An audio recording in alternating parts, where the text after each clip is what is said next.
کیا طوفانی اور علمی اصحاب علم و روحانیت کی چہکاروں کا سٹیج ہے۔ مجھ سے قبل ماشاء اللہ حضرت مولانا سید عطاء المنان شاہ صاحب دامت برکاتہم کا آپ نے بیان سنا، ہم سب کا ایمان تازہ ہوا۔ میں تو کچھ طالب علمانہ باتیں عرض کروں گا، خدا کرے ہم سب کی نجات کا ذریعہ بن جائیں۔ اتفاق کی بات ہے، آج میں صحیح البخاری کے جب درس میں تھا تو کتاب الصلاۃ میں حضرت امام بخاری رحمۃ اللہ علیہ نے ایک باب قائم کیا، باب فی الثوب الاحمر۔ اتفاق سے آج میری حاضری بھی یہاں تھی۔ یہ باب سرخ کپڑوں کے بارے میں ہے۔ ابو جحیفہ رضی اللہ تعالی عنہ کی امام بخاری رحمۃ اللہ علیہ نے روایت نقل فرمائی کہ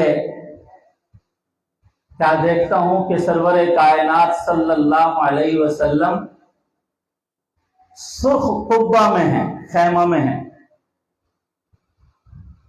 اور حضرت بلال رضی اللہ تعالی عنہ سرور کائنات صلی اللہ علیہ وسلم کے وضو کا پانی لے کے آ رہے ہیں۔ آپ نے وضو کر لیا، جس برتن میں وضو کیا وہ وضو کا پانی لے کر کے آ رہے ہیں، اور صحابہ کرام رضوان اللہ علیہم اجمعین اس وضو کے پانی پر لپٹے ہوئے تھے۔ کوئی پانی کو ہاتھ لگا رہا تھا، کوئی کسی کے ہاتھ پہ جس پہ وہ وضو کا پانی لگ چکا تھا اس کو ہاتھ لگا لگا کے اپنے چہرے اور بدن پہ مل رہا تھا۔ حضرت ابو جحیفہ رضی اللہ تعالیٰ عنہ فرماتے ہیں بس کچھ ہی دیر ہوئی، خرج رسول اللہ صلی اللہ علیہ وسلم فی حلۃ حمراء صلی الی العنزۃ رکعتین۔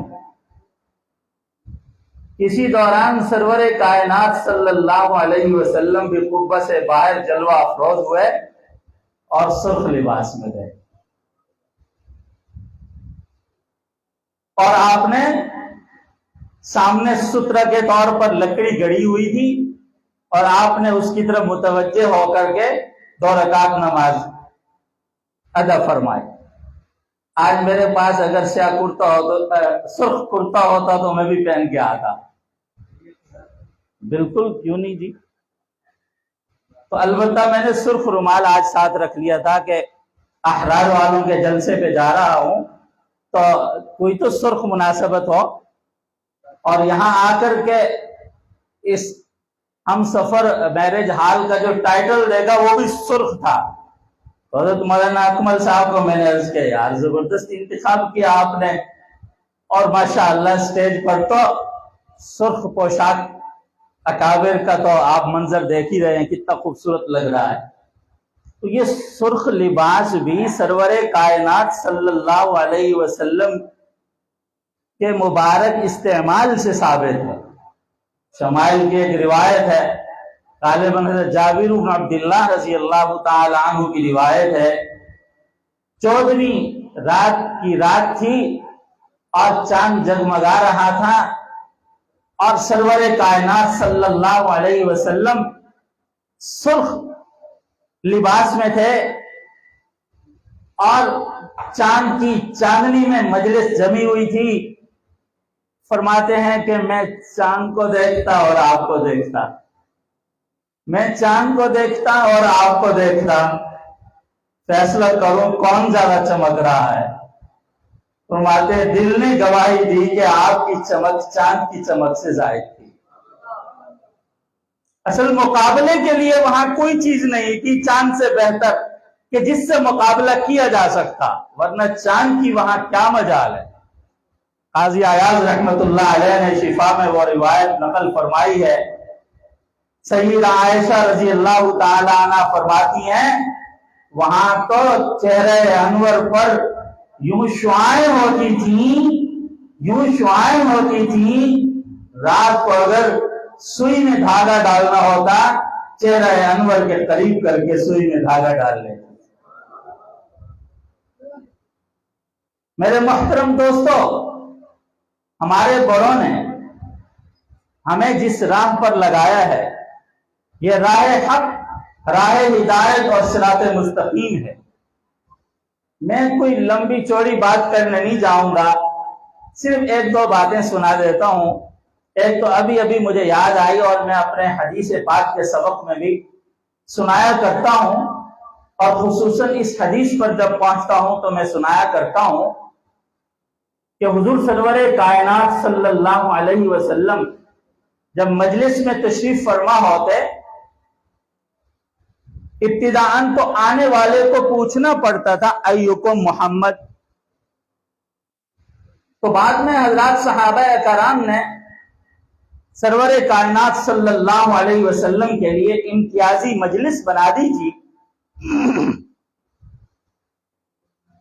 کہ آنے والے کو پوچھنا نہ پڑے، ممتاز شخصیت کی طرف خود ہی متوجہ ہو جائیں۔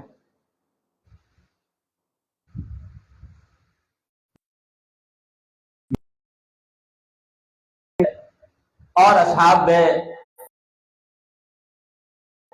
نے بھی نقل فرما، اس حدیث کو لے کر حضرت امیر شریعت رحمت اللہ علیہ کو کسی نے کہتے سورج آفاق کے سورج سے بہتر ہے، شمس الناس تطلع بعد الفجر شمسی تطلع بعد العشاء، لوگوں کا سورج طلوع ہوتا ہے فجر کے بعد، میرا سورج طلوع ہوتا ہے عشاء کے بعد۔ ادھر کہتے اور جمال و حسن کا یہ کمال تھا، اور ادھر حدیث میں ہے کہ آنے والے آدمی کو پوچھنا پڑتا تھا کہ ایکم محمد، وہ پہچان نہیں سکتا تھا۔ اگر تو اس معیار کا حسن و جمال تھا تو پھر تو وہ ایک چمکتی شخصیت ہے، آنے والے کو پہچان لینا چاہیے تھا۔ تو بتاؤ یہ حدیث ٹھیک ہے یا آپ کے آقا علیہ السلام سے متعلق جو حسن و جمال کے اقوال ہیں وہ صحیح ہیں؟ حضرت امیر شریعت رحمت اللہ علیہ نے فرمایا دونوں صحیح ہیں۔ اور بڑی عجیب بات ہے، حضرت امیر شریعت رحمت اللہ علیہ نے فرمایا اصل میں بات یہ ہے، حضور سرور کائنات صلی اللہ علیہ وسلم پر ہر وقت جو انوار کی بارش ہو رہی ہوتی تھی اور وہ اس قدر تیز ترین ہوتی تھی کہ پاس بیٹھنے والے بھی اس نور سے منور ہوئے ہوتے تھے۔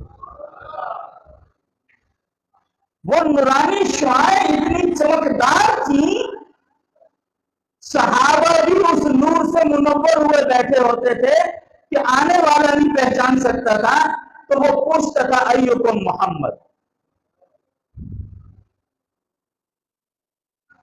حضرت امیر شریعت رحمت اللہ علیہ بر صغیر متحدہ ہندوستان میں اگر پیدا نہ ہوتے تو بلا مبالغہ کہا جا سکتا ہے قادیانیت جو اب پھیلی ہے اس سے 100 گنا زیادہ پھیل چکی ہوتی۔ تکوینیات ہیں، جس دور میں نمرود تھا اللہ نے اسی دور میں ابراہیم مبعوث فرمائے، جس دور میں فرعون تھا موسیٰ اسی دور میں تشریف لائے، جس دور میں ابو لہب اور ابو جہل جیسے خطرناک خدا کے دشمن تھے اسی دور میں محمد عربی صلی اللہ علیہ وسلم تشریف لائے، جس دور میں قادیان کا دجال اس خطے میں نمودار ہوا، خدا بند ذوالجلال نے امیر شریعت بدل حریت خطیب الامت جیسے لوگ اس خطے کو عطا فرمائے۔ بلا مبالغہ بات ہے کہ حضرت کے ایک ایک بیان اور ایک ایک تقریر سے لاکھوں لوگوں کا ایمان بچ جاتا تھا۔ ہمارے والد گرامی قدس اللہ سرہ کے ایک دوست تھے، حضرت والد صاحب فرماتے تھے انہوں نے مجھے خود سنایا، اور وہ اس مجمع میں شامل تھے، جو دلی کے ایک بہت بڑے میدان میں حضرت شاہ صاحب رحمت اللہ علیہ کی تقریر تھی، اور تقریریں کوئی ہم جیسے لوگوں کی نہیں ہوا کرتی تھی کہ جن کا علم، جن کی ہمت آدھے پون گھنٹے میں جواب دے جائے۔ حضرت امیر شریعت کی گفتگو 4 گھنٹے کی ہوتی، 6 گھنٹے کی ہوتی، عشاء کے بعد شروع ہوتی، فجر تک چلتی۔ وہ تو بیانات ہوتے تھے، خطیب تھے، ان کا علم ہوتا تھا، ان کی روحانیت ہوتی تھی، نہ جانے ان کی ایک ایک تقریر میں کیا کچھ عوام کو دیا جاتا تھا۔ فرماتے ہیں کم و بیش اس مجمع میں 1,00,000 سے زائد انسان مسلمان موجود تھے۔ حضرت شاہ صاحب رحمت اللہ علیہ تقریر فرما رہے تھے کہ اس دوران حضرت شاہ صاحب رحمہ اللہ کے پاس ایک پرچی آئی۔ حضرت نے پرچی دیکھی، بیان رو کر یوں دعا کی اور تقریر شروع فرما دی۔ مسلسل تقریر چل رہی، یکایک کیا دیکھتے ہیں کہ ٹھنڈی ہوا چلنی شروع ہوئی، ذرا سی دیر کے بعد بادلوں کی گرج شروع ہو گئی، اگلے چند لمحات میں بارش شروع ہو گئی۔ اب کیا بارش شروع ہو گئی، ادھر بارش زور پر، ادھر حضرت شاہ جی زور پر، جو اس کا پانی کا بہاؤ تیز، ادھر قرآن کی رفتار تیز، ایمان کی شعائیں تیز۔ وہ صاحب بتاتے ہیں کہ لوگ بیٹھے تھے کہ وہ اتنی بارش تیز ہوئی کہ اکڑوں بیٹھنا شروع ہو گئے، کہ میدان گیلا ہونا شروع ہو گیا، نیچے بیٹھنا دشوار ہو گیا۔ کچھ لوگ اٹھے، شاہ جی بس کرو۔ کہا بتاؤ بارش رحمت ہے کہ نہیں؟ کہا جی رحمت ہے۔ کہا پھر رحمت سے کیوں بھاگتے ہو؟ پھر شروع ہو گئے۔ حضرت شاہ جی رحمت اللہ علیہ نے پھر قرآن پڑھنا شروع کیا، مجمع پھر مسحور ہو گیا۔ کچھ دیر اور گزری، بارش اور تیز ہوئی، مجمع کھڑا ہونا شروع ہو گیا۔ کہا شاہ جی بس کرو۔ حضرت شاہ صاحب نے فرمایا ارے بتاؤ بارش رحمت ہے کہ نہیں؟ کہا جی رحمت ہے۔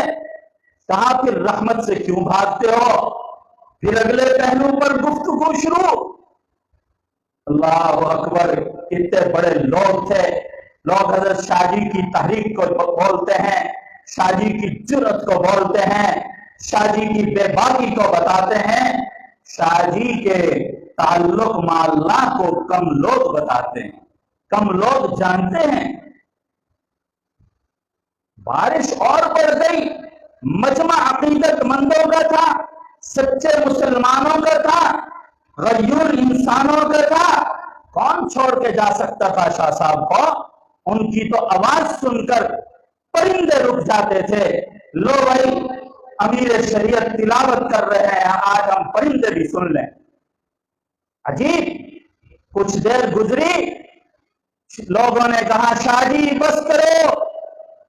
کہا بولو بھائی بارش رحمت نہیں؟ کہیں سے آواز آئی شاہ جی اب زحمت ہو گئی، شاہ جی اب زحمت ہو گئی۔ شاہ جی نے کہا اب جواب آ گیا۔ فرمایا یہ میں پرچی پڑھتا ہوں تمہارے سامنے، پرچی پہ لکھا ہے نبوت رحمت ہے، نبوت رحمت ہے، اور رحمت کا سلسلہ تو جاری رہنا چاہیے۔ آپ کیوں کہتے ہیں نبوت ختم ہے؟ پتہ نہیں آپ میرے بھائیوں کو بات نہیں سمجھ آئی، میں نہیں سمجھا سکا۔ سبحان اللہ تو کہو اچھی سی۔ کہا پرچی والے نے لکھا ہے نبوت تو رحمت ہے، اور رحمت کا سلسلہ تو جاری رہنا چاہیے، اور آپ کہتے ہو نبوت ختم ہے۔ اب میں تمہیں سمجھاتا ہوں، نبوت رحمت ہے۔ آدم علیہ السلام سے سلسلہ نبوت کا چلا، رحمتی رحمت تھی سرور کائنات صلی اللہ علیہ وسلم تک۔ وہ رحمت کا سلسلہ جب پہنچا تو اپنے انتہا کو پہنچ چکا۔ اب اس انتہا کے بعد جو دعوی نبوت کرے وہ رحمت نہیں، زحمت ہی زحمت ہے۔ آپ دیکھیں کس قدر وہ نابغہ عصر ہے، کس قدر اللہ سے تعلق ہے کہ ایک سوال کا جواب دینے کے لیے خدائی نظام کو حرکت کرا ڈالی۔ خدا کا نظام ایک بندے کے لیے متحرک ہوا کہ میرا بندہ حضور ختم الرسل کا کی نبوت کا سچا پہرے دار آج ایک بات سمجھانا چاہتا ہے، مسلمانوں کو امت محمدیہ کا ایمان بچانا چاہتا ہے، لو اس کے لیے نظام کو حرکت دے دو۔ یہ اس نوعیت کے عجیب و غریب لوگ تھے۔ حضرت امیر شریعت رحمت اللہ علیہ، یہ نقطہ تو ہے، حضرت خواجہ فرید الدین جو خواجہ فرید یہ کوٹ مٹھن والے ہمارے استاد، یہ بڑے عالم بھی تھے اور یہ شرائط خیالی تک کے اسباب بھی پڑھاتے تھے، معقولات کے بھی بڑے ماہر تھے۔ اور وہ نقطہ آج مجھے جی چاہا کہ میں فٹ کروں مجلس احرار اسلام پر۔ ہمارے استاد محترم تھے، بڑے اونچے درجے کے معقولات و منقولات کے امام تھے، حضرت مولانا منظور احمد نعمانی قدس اللہ سرہ، قاہر والی ریاست بھاولپور کے، شیخ الاسلام حضرت مدنی رحمت اللہ علیہ کے تلامذہ میں سے تھے۔ فرمایا یہ خواجہ فرید رحمت اللہ علیہ کا نقطہ ہے، جن اکابر مشائخ کے ساتھ لقب صیغہ جمع کے ساتھ لگا، ان کے اندر متنوع نوعیت کی جامعیت تھی۔ حضرت کعب احبار یہ عالم بالتوراۃ والانجیل ہونے کے ساتھ ساتھ عالم بالقرآن بھی ہوئے۔ خواجہ عبید اللہ احرار وہ بھی اسی طرح علم شریعت اور علم روحانیت دونوں کے ائمہ میں سے ہیں۔